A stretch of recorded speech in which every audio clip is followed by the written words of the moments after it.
Good evening, future diplomats. My name is Travis. For those I have not had a chance to meet, I think live everyone here I'm familiar with, so that's awesome. But just in case you're watching this on YouTube or you are catching the replay, which I do appreciate that Tuesday is not our normal time to record. So I know a lot of you have asked for the replay, so I do appreciate you just taking time to want to hang out with us and connect with us. Yeah, I am not a diplomat, not yet, but I am just like you. I am an aspiring diplomat or a future diplomat, and my goal is to become a United States diplomat. And I've been studying for 3 years, and we've been studying together for 2. And just very grateful for the opportunity to just be on this journey with you. I'm going to share my screen. There we go.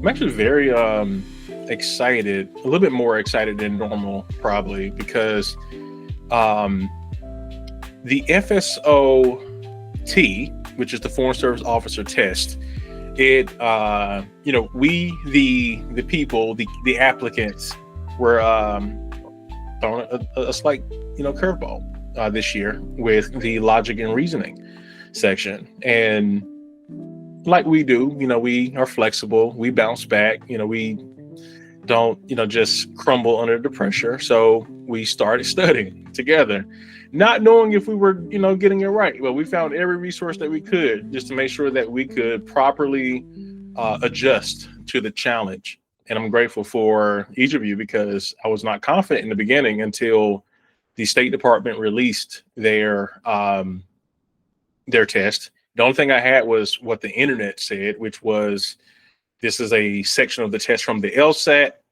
So I was like, cool, there's the material. I can start there. And that's exactly how we started studying, is based on that. Come to find out, with a slight modification, leaning more towards diplomacy, we were able to almost hit 100% to exactly what it was on the test, on the actual FSOT. So I'm very happy for that. So we're going to talk a little bit more about that today. Here recently, we focused more on the FSOA, which is the Foreign Service oral assessment, but we're going to look more into the Logic and Reasoning. Now, because we're getting close to the beginning of the year, and I want to say is this the final session of the year? I'm not sure, but we may have another coming up Monday. But I know we have a few more sessions that may not be related for everyone, but I think we have one more session, and that's Monday. So we're actually approaching our last session for 2025. So yeah. So if you're watching this now, I will make sure that I include a registration for to get the emails that we send, but also I will make sure, if you're in the chat, and make sure, if you're watching this video, make sure you're joining the chat as well, because it's great that you have the registration for our final one next year. Oh, I'm sorry, for our final one next week. So today we're stepping into a powerful intersection of geopolitics and logic and reasoning. I thought this was going to be great because recently we were talking about Arabic, and I called the class in the session approaching Arabic. I just love alliteration. It just makes it feel official. So in that way, we were able to. Okay, there we go. I want to match my co-host Jennifer today. These are blue blockers, by the way, but I actually do need glasses, but don't tell me about it. So the original point of this session was to more so focus on logic and reasoning. We're still going to do that, but we're going to incorporate a little bit more of the FSOT, and that is the geopolitics side of things. So stepping into this intersection of geopolitics and logic and reasoning skills, you will need not only for the FSOT, but for your future career representing the United States abroad. So today's lesson is going to be called, slides, come on, here we go. Republics, actually it doesn't even say it, but republics versus monarchies. a geopolitical and logic and reasoning masterclass. And put some thumbs up there. And I think, yeah, it still comes up great. I think the AI completely darkened me. Okay, good. I'm back. All right. For the next few minutes, we're going to explore how these two major systems of government work, where they appear in the world, why some regions choose one system over another, and how logic and reasoning helps diplomats analyze political behavior. And if you can apply all of this thinking on the FSOT and in real diplomatic situations, you'll be good to go. So definitely you're going to want to take notes. So grab your notebooks if you don't already have it, settle in, and let's get started. Let's get mission ready. Shout out to my co-host for letting people in. I love having help, by the way. I love it. I'm spoiled now. There's people helping me. So it is a society. It is a Future Diplomat Society. There is teamwork going on. Sorry, I love it. So, okay, here we go. So a quick recap before we do dive in. Oh, announcement. Has anyone started receiving their scores yet? Okay. I see some thumbs down. Okay. The reason why I asked is because although I can't comment on Reddit because they blocked me, I'm able to still get the notification. So we still in there, you know. But here's the thing. I saw that people are getting their invitations to what was called A100. So I'm very curious to see what's happening out there. So if you happen to get your scores this week in the next few days, let me know. Do let me know. And if you get your invitation, because you already taking the FSOA, or you didn't have to take the FSOA, but you just needed to retake the FSOT because it's a new FSOT and you needed to get back onto the registry, but now you actually have an invitation, do also let me know. But here's a quick recap for those that may be new to this idea of logic and reasoning. There are a few things that we need to consider, and I'm just going to run through this quickly. There's a whole video on this on the YouTube channel, so definitely check it out. You can consider this your grammar of reasoning by following these 5 pieces or building blocks, let's just say, for structure. Is it a fact? Is it an opinion? Is it evidence? Is it an assumption? Is it an argument? And one of the biggest things you can take away from some of these that may be a little overlapping, like fact and evidence, is there a source? And that's the reason why we're actually going to use logic and reasoning for our geopolitics conversation today. So is it a fact or is it evidence? Evidence will have a source. Always remember that it will provide support and a source to where it came from. There's going to be some thing that says based on, you know, whatever claim, or based on this department, or based on these statistics, you know, this person said so and so, or, you know, something that will make it evidence. Now, will the FSOT actually ask you if it's fact, opinion, evidence, assumption, or argument? No, it's going to be multiple choice, right? And if you've already taken it, you've already seen it. But it's good to be able to recognize what are they asking and being able to identify what is the purpose of this question. Because once you can do that, you can immediately begin to see in the questions what the right answer will be based on. Okay, but if I can identify what they're looking for, then I can at least immediately cut out all the noise or the truth traps, so I'll know exactly what they're looking for here. So if it's a fact, and we're talking about facts in the conversation, something's verifiable, it happened. The sky is blue to you. The sky is clear if you're coming from space, but it's blue because the water reflects it. Is it opinion? Someone said this, or that was actually pretty awesome. Awesome is your opinion. That's not fact. Is it evidence? Well, because the water is blue, it is reflected, and that's how we have facts on that because some scientists said it. Is it an assumption?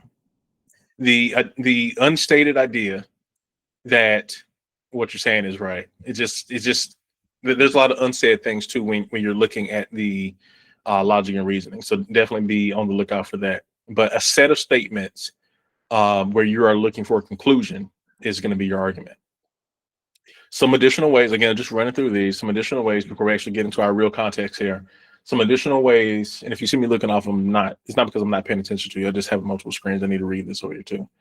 The reason why we need to look into it is because if you don't understand the key components, you may miss what they're actually asking you. So identify the conclusion, find the premises, because, if, why, and spot the logical bridge, which is the assumption.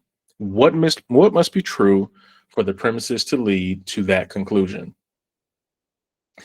Now, and again, you can take a screenshot of this, or you can actually go watch the full video. But this is more so getting deeper into evidence, logical flaws, valid inferences, and more.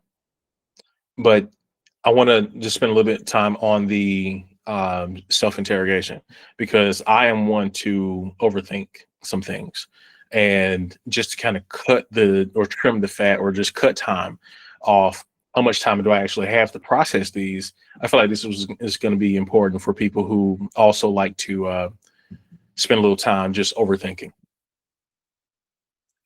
So if it's a fact, is it verifiable data or event? Ask yourself, can this be proven a true, false, or false with reliable data or documentation? Would it still be true no matter who said it? It's true. It's true. You got to believe. It's awesome. I used to be really good at that. I need Nate. Is Nate up here? I used to be really good at that impersonation. I've just lost it. Opinion. Ask yourself, does this express approval, disapproval, or emotion? Again, is it, if it's just a personal opinion? Would reasonable people like Jen disagree about it? Will she? What would Jen say? Just leave it at that. What would Leigh say? Leave it at that. Is it framed good, bad, fair, or right just because somebody said it? Or is it actual fact? All right. Is it evidence? Does it provide data? Assumption. Again, just ask yourself, what must be true for this argument to make sense? And argument. Is there a main point or conclusion that the author or the writer or narrator wants me to accept? Is there a point to this? What's your argument? So describing is the fact. Proving is evidence. Assuming is an assumption, obviously. Persuading, am I trying to persuade you or something? Is that Stifler? Okay. Stop. Y'all don't worry about what I just talked. What I'm saying. Don't worry about it. Don't worry about it. Just tell myself. Hey. I caught it there at the very end. Yes. That's okay. That's Stifler. Just so y'all know, I make a point to get to know everybody's family. What up? What up, man? I get to know everybody. I met Leigh's mom today. Like, aww. Yeah, like her twin. Seriously. So yeah, I make a point to know all 500 people in the Diplomats Society. I try to actually meet people because we are people. It's not just future job titles. So sorry, I'm really nosy, by the way. So that's the reason why I was like all up on your screen. I didn't catch it. He came out of the bedroom. I didn't catch what you were saying until I was like going offline. You're like, is that Stifler? Yes, it is. Well, at least it's like he wasn't naked, ran through. That's happened to me. I was on a call. True story, y'all. And I'm not going to get us off track, but I was on a call. It was a very important, and I was talking to a guy, and his wife just runs through, and her background was blurred. I mean, his background was blurred just like that. But you know what it was. And I was like, brother, I'm so sorry. You may want to turn off your camera just to be sure. I mean, we weren't recording, but I wanted to respect him. And but we still would fit my last name perfectly. Yes. Stifler. and that's why he's stiffing. Stifler streaking in the background. Okay, go back to what you were doing. Yeah. Sorry, y'all. But yeah, but me and the guy, we're still friends to this day. I actually plan to go hang out with him in his state at some point. So, okay. So, and is it opinion? Is it judging? Is it persuading? Is you trying to get me to a point? Then it's the argument. Let's move forward. All right. So why does this matter? We're officially landing now. That was that commercial was brought to you today by the household of my co-host today. So for more information, please comment, why is this name what it is, how long, Jennifer has been hanging out, with us. If you wanted to know about Jennifer, just put questions in the chat. What's funny is he just got his license plate on the car and it says Stifler. And so you can only, it's funny because when we're in the grocery store shopping plaza or whatever, and we can see people laughing at our license plate or pointing it out or whatever. It's only two kinds, millennials and Gen Xers. Nobody else understands. Exactly. There's two types of people too. People who get it and people who don't. Yeah. So I get it. I've seen every American Pie, movie there is. So just so happen he's the real Stifler. We'll do a documentary about that later. So what is government really? Government isn't just structure. Government is a behavior system. It shapes how nations make decisions, how leaders rise to power, how policies shift or stay consistent, how citizens view authority, and how countries interact with the international system. As future diplomats, the first step is defining, but the second step is going to be the analysis. So today I'll give you both. And I see in the chat that let me see. Hey Travis, I saw that the invite and join. Are you recording? I am recording. Just in case you can't stay, I am recording. My internet is bad today. I'll have to. The replay will be in your inbox soon. I got you. I'll take good care of you. Thank you for letting me know. So let's define a republic. So when I think about a republic, I don't know, immediately I think about Olivia Pope and her father and how he would always talk about the state of the republic. And he was always arguing in this way. And you need to know, what he's talking about. And now if you can look at Jennifer's sweater, it also talks about the republic. We did not coordinate talking about the republic today, but that's what it says about the republic. But what is a republic? And if you are a Scandal fan, which is the name of the show, we refer to him as Papa Pope, by the way. But a republic is a system where, let's just get really simple about it. A republic is a system where political authority comes from the people. Leaders are chosen through elections. No hereditary monarch exists, although we've had multiple Bush families to run, right? And I think there was another set of cousins that were both presidents. Can somebody verify? This is a pop quiz, by the way. Which cousins? Roosevelt. And who else? Adams? No, that was father and son. The ones. But I know Teddy and Franklin were cousins. Kennedys in the government, but how many Kennedys were president? Only one Kennedy was president. The other one was Attorney General, Robert. Okay, we're here. We're definitely here. What was the first? John Adams and John Quincy Adams?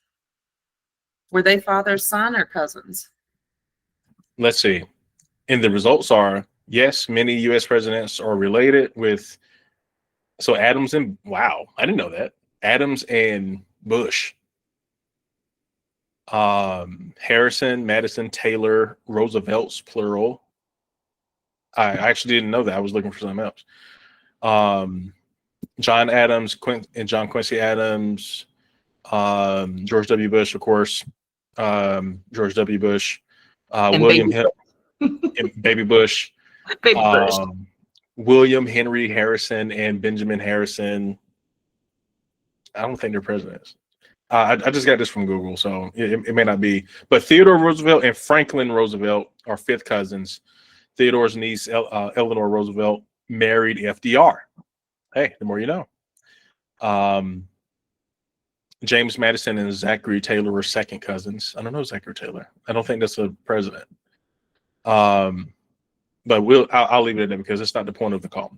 But the point is that there shouldn't be a hereditary factor of nepotism that will make you qualified to be a leader of this country or of a country of a republic.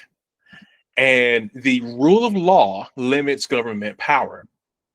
It is a system that the United States uses along with France, India, Brazil, 12 POTUS. Zach Taylor, how about that? I don't know why I read potluck, but yeah, POTUS. Y'all, Kimmy, leave me alone. Leave me alone.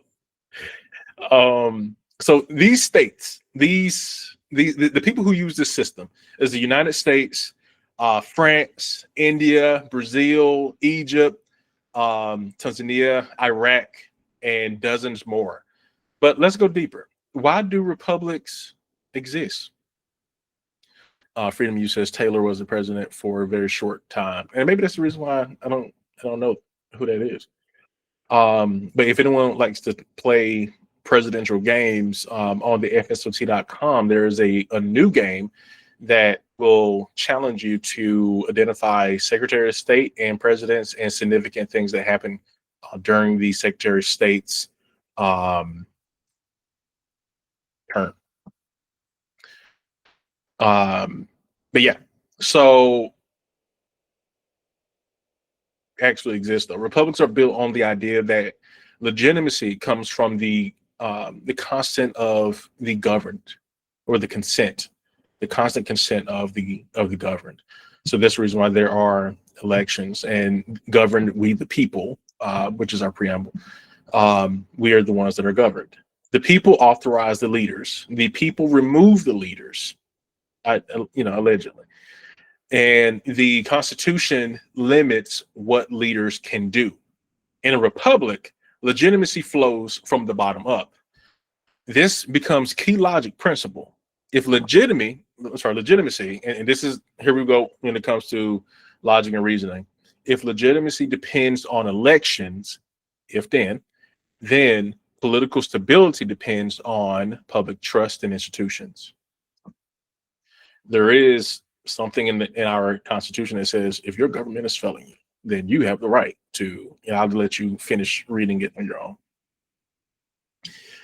All right, next, logic dive into what defines a system.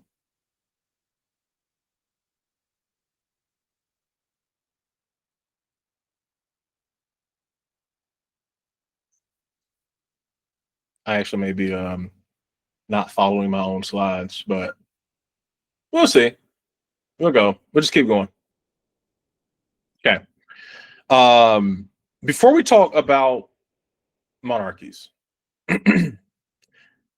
Oh, well, that's how I know. Okay. Before we talk about monarchies, I want to quickly step into logic. Logic teaches us to ask what is essential, what is optional, what actually defines the category. For republic, the essential feature is elected leadership and no hereditary monarch. Whether the republic has 2 parties or 10 parties, whether it has strong president or a parliamentary system, those are variations, not definitions. Always know the essence of the term. That is how FSOT logic questions are designed. So, Jill, politics of republics. Republics share certain geopolitical behaviors. Let's explore 3 of these behaviors.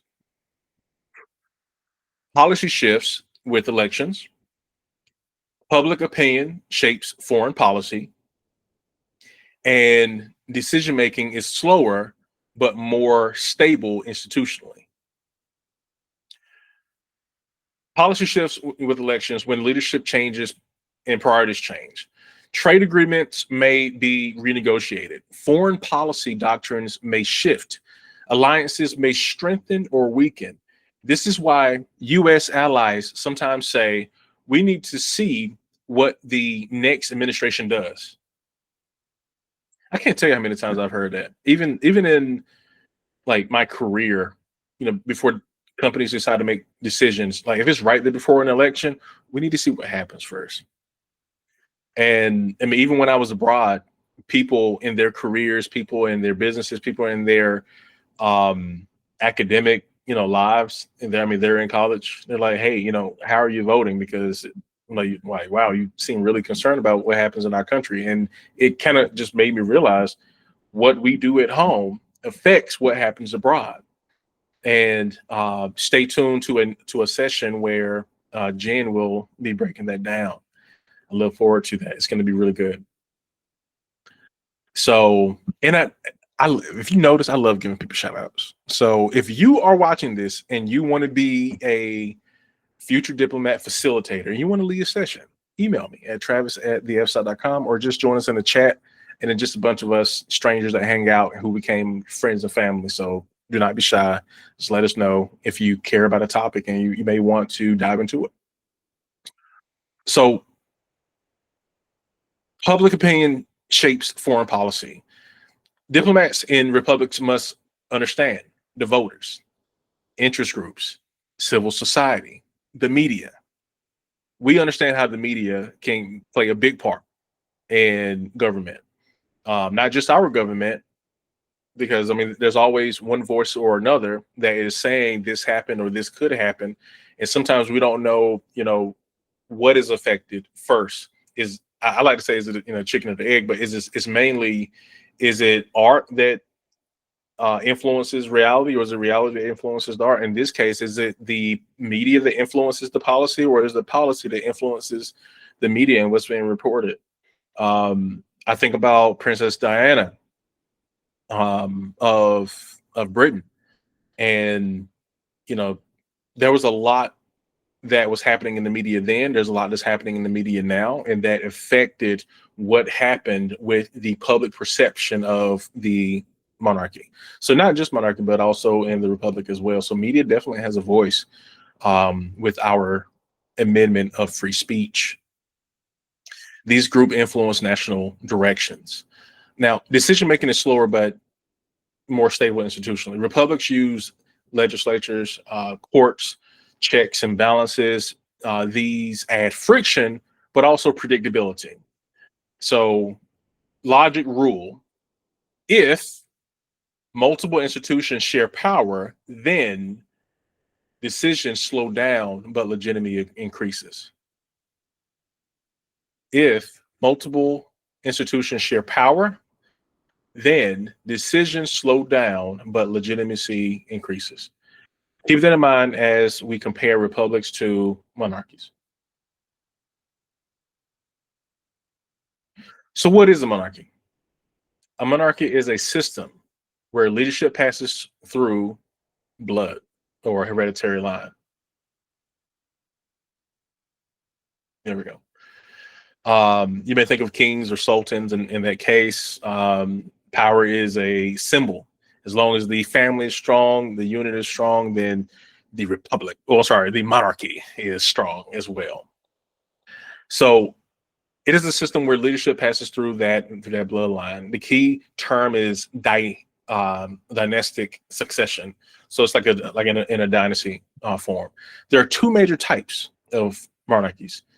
The ruler holds full authority. So like Saudi Arabia, Qatar, or Oman.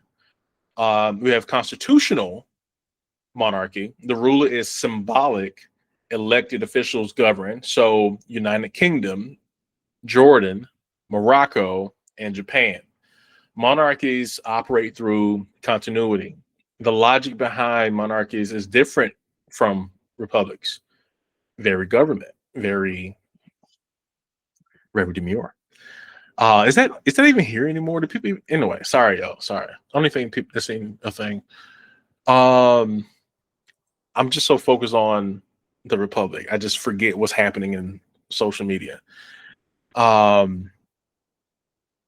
Where republics gain stability from institutions, monarchs, they gain stability from identity and lineage. How do we look as a family? Do we look strong? Is so-and-so having a baby? You know, how all the things that they care about. Very mindful of these things. These differences matter. But let's do a logic deep dive, reasoning from structure, right? Well, I'll let you see that. One of the most powerful logic and reasoning skills is using structure to predict behavior. Example: if a country has, let's say, stable leadership for 30 years or rapid foreign policy decision making, centralized authority, then you can probably infer or assume that it is likely a monarchy. If the country experiences, let's say, frequent leadership changes, elections every 4 to 6 years, coalition governments, you can probably infer that it is a republic. This is what you call deductive reasoning, from structure to behavior. Oh, actually, yeah, we talked about that already. I'll give you a few seconds if anyone takes a couple of screenshots, but yeah, we spoke about it. Moving forward. Okay, we actually just talked about that. You would think I made these slides. No. Okay. Okay. So monarchies show clear patterns, especially in the Middle East. Why Gulf monarchies are so geopolitically powerful? They control major oil reserves. They command sovereign wealth funds worth trillions. They sit along key global trade routes. They also have strong U.S. security partnerships. Decision-making is fast and centralized. This is why you see rapid economic reforms in place like Saudi Arabia and UAE. Monarchies can shift national direction almost instantly, something republics cannot do without a lengthy political negotiation. So a logic rule that we can take away from this is, if authority is concentrated, then strategic decisions move quickly. It just reminds me of the phrase when it comes to, and you can probably use this for FSOT as well, because it also composes of management and leadership knowledge. We can go, how the phrase go? We can go further together. Well, I can go fast alone, but further together, some other sort. It essentially, if there's fewer people involved, then yeah, you can move very quickly as a government and make those pivots very quickly. But if there's a lot of people involved, like the republic, then you may experience things like government shutdowns and filibusters and different things that hold up the process. Parties, and you would think that there's only two parties. Something about a donkey and an elephant or something like that, right? But there's actually more parties in the United States, but because of the social aspect of the United States, you get a high concentration of, are you this or are you that? But there's a lot of different parties in the United States, aside from being independent and Republican and Democrat. But because of that, because of the social aspect, and this is also where the media plays a part of that. If I can speak on it briefly, is that during as an example, During the time of the atomic bomb being developed, I want to say it was like the Manhattan Project, and you have really smart people coming from really far places, and they're working hard on these weapons. They're in the United States, again, just based on popularity, based on time. You have communism parties in the United States then, which obviously goes against what we have now as a capital society, or us being capitalists. But basically, the things that like Bernie Sanders talks about, where there's a shared community of things. I was watching this TikTok video, and the woman was describing how not communism, but was it social, like a socialist society, that TikTokers actually own the call now. Again, I love giving people shout outs. Jen was actually speaking about it. Check her out. You can put her she can put her TikTok in the chat if she wants. But she was talking about socialist pieces of our current government, including like, I want to call it food stamps, but SNAP, benefits, the military, anything that's funded by a pool of money that the people essentially supply. I didn't realize that those things were that. And of course, it's the internet. Regardless if I know her or not, I'm still gonna go fact check. And she was right. So I was like, wow. I didn't realize that there's so many different components. But the whole ultimate point is, based on what we're speaking about earlier, is that the media does have influence on what you are as a government or as a people. And based on, again, if the government tells the media or the media tells the government, whichever one comes first, majority of people will stick behind and get behind that idea, and that becomes a part of the ideals of a country. But anyway, that's not what we're talking about today. Fast forward here. Okay. I think we're actually on that now. So yeah, anyway, so that is important for diplomacy. So republic versus the monarchy, breaking down the differences. Let's compare systems using just our logic, not my TikTok opinions, or what I see in movies or in the Republic from Scandal or anything of the sort, but just logic. So logic of legitimacy, Republic, consent of the governed, the monarchy, hereditary, tradition, often religion, speed of decision making. For the Republic, you have slower, multiple actors in that case. For the monarchy, it's faster, it's centralized. For policy stability, let me see. Okay. Okay. Just want to make sure I'm actually following this along. For policy stability, Republic may change with elections.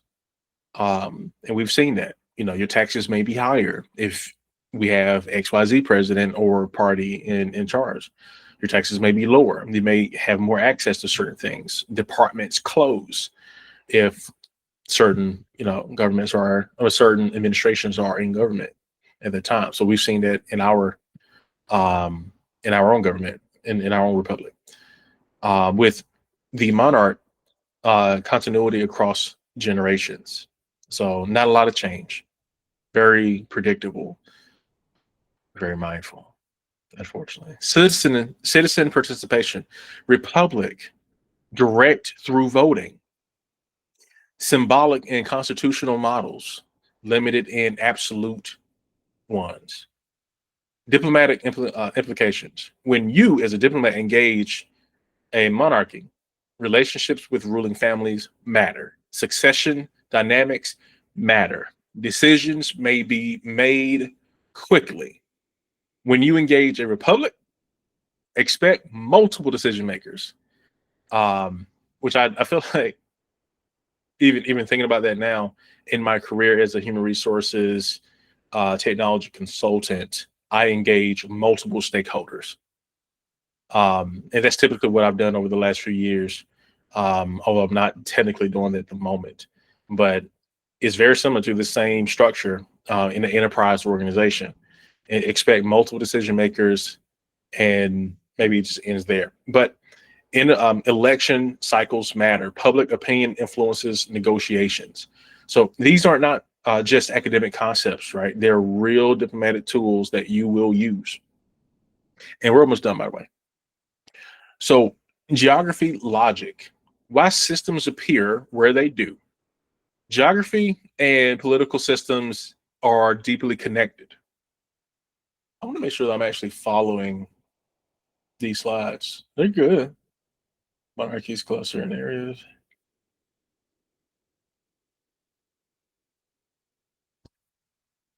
Excuse me for a second. Let me just go to the okay.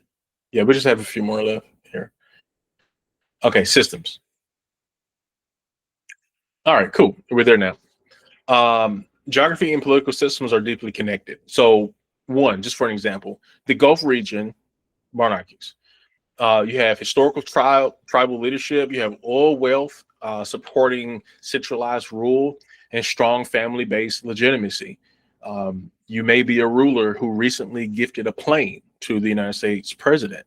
You may be, someone who made a huge investment in AI, with a completely different country. You must want something on that investment. So and you must get money from the oil fields, and at least as a primary source. I'm sure that there are, as a family business or a government, they have a lot of sources of income, but it is definitely one of them. A logic rule here is that stable resources mean wealth and strong tribal identity. And monarchy is more than likely. It is a monarch. So with North Africa, again, just as an example, and Levant are republics. Why? Anti-colonial movements, military coup, replacing monarchies, nationalist ideologies. The logic rule here is post colonial republics emerge when populations resist hereditary authority. With Europe, just as an example, that is constitutional monarchies. Why? Long sovereign histories, democratic movements limiting monarchs, national identity tied to royal symbolism. These aren't random. They're patterns rooted in logic and history. Okay, we have two more sections here. Perfect. Logic and reasoning practice. So actually, no, I actually may skip that. Because I don't think we have that kind of time in this case. Yeah, I'll skip that. So application. Let's just say, applying this to diplomacy. I'm going to skip the exercise. Applying this to diplomacy. When you join the Foreign Service, you will need to understand who actually makes decisions in the country. Is power centralized or distributed? Are political changes predictable or are they sudden? How does tradition influence authority? Does the government respond to public pressure? In addition, the power of that government, is it based on resources that they as a family have, or is it resources that they're leaning on the people? We are the people. We are the assets. We have a serial number or a social security number. We are the asset, and we pay into our government. We pay our taxes into the government so that they can make decisions for us. And that's the reason why these decisions are often slow, because there's a lot of people, a lot of voices that matter. Your success depends on being able to read systems, right? Not just people. Now, if you're in media or you're in public diplomacy as a track. I think it used to be called cone when I started studying for this, but as a track, then you will also probably have a deeper relationship with understanding how the media influences policy. But again, I look forward to being able to spend a little bit more time on how media influence policy and how policy influences the people, and how what happens at home affects things abroad. We have several new sessions coming up, including those that I just mentioned. So understanding political structures allow you to negotiate smarter, anticipate crisis earlier, communicate more effectively and more concise, and respect cultural systems without imposing assumptions. I don't know. I mean, as far as assumptions, I think we had a president, George Bush, somebody threw a shoe at him. One would probably assume that they didn't like him, or they, just disagree with him. But in their culture, it was just a misunderstanding. They just didn't agree with him. So they were just the way that they expressed themselves. You got to understand the culture. You got to understand the culture. Everything isn't fighting words, right? So we'll just leave it at that. In closing,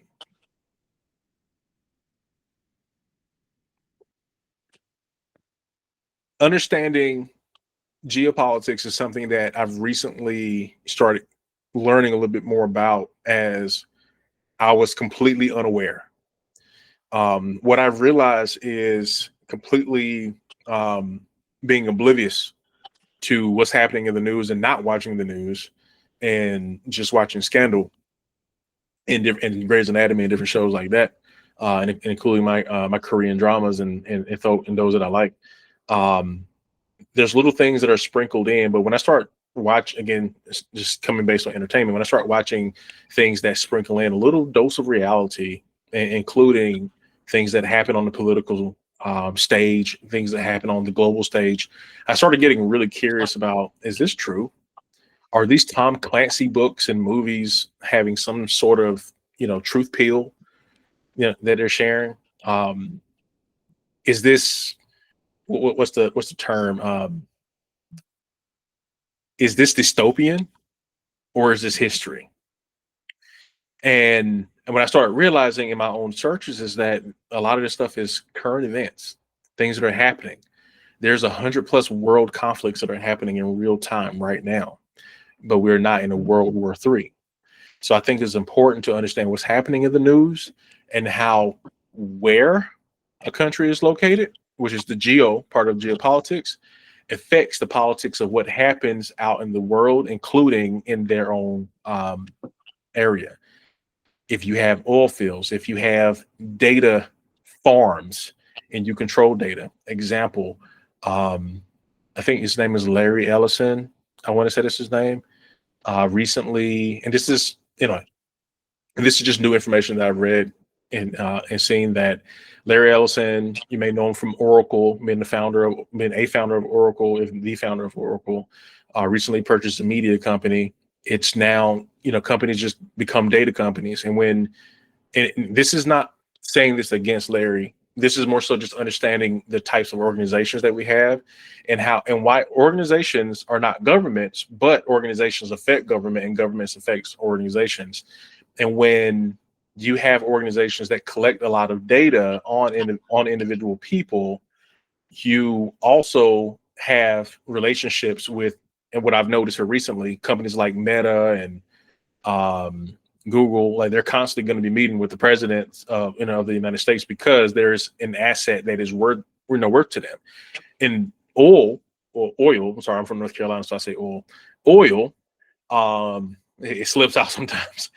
Oil is an asset in those areas, in those geographic areas. Data is becoming an asset, for a lot of the world, and that is something that we're leaning into. And you can tell this when a government is getting involved in the purchase of a TikTok, of a social media app. So how valuable, again, geopolitics, how valuable is data? How valuable is an asset? How valuable is oil? How valuable are different currencies, gold, minerals. How valuable are these things in other countries, and how do they affect the power, the pursuing power of a government, and how that pursuing power, being the government, affects the rest of the world? So I really appreciate you for spending some time with me as we did this deep dive into these structures. This is, again, just something that I'm recently getting into, and I make a point to try to not put my own personal opinions about things, because at the end of the day, I'm here to serve the government, which may include serving in administration that I may or may not support. But at the end of the day, do I care about how the government conducts government to government business? Yes. And that's why I'm getting involved in diplomacy, so I can be a part of that conversation and be a tool in being able to amplify the outcome of what happens with our republic. So if you enjoyed the session, make sure you subscribe to the YouTube channel. Make sure you subscribe to the YouTube channel. Visit the FSOT.com for free practice materials. Join the Future Diplomats Society WhatsApp group. I'll make sure to put the link in the chat, and sign up for the email list in that same link as well when you join, for additional FSOT and FSOA resources. Remember, geopolitics tells us where governments are. Logic and reasoning tells us why they behave the way they do. As future diplomats, your mission is to understand both. I will see you in the next lesson. In the next lesson, we meet every week on Monday, but we're approaching the final sessions of the year. So definitely join the group, get on the email list, so you'll know when we are not showing up. So you're not just waiting for us to be there. Stay focused, stay consistent, and stay ready for your future in diplomacy.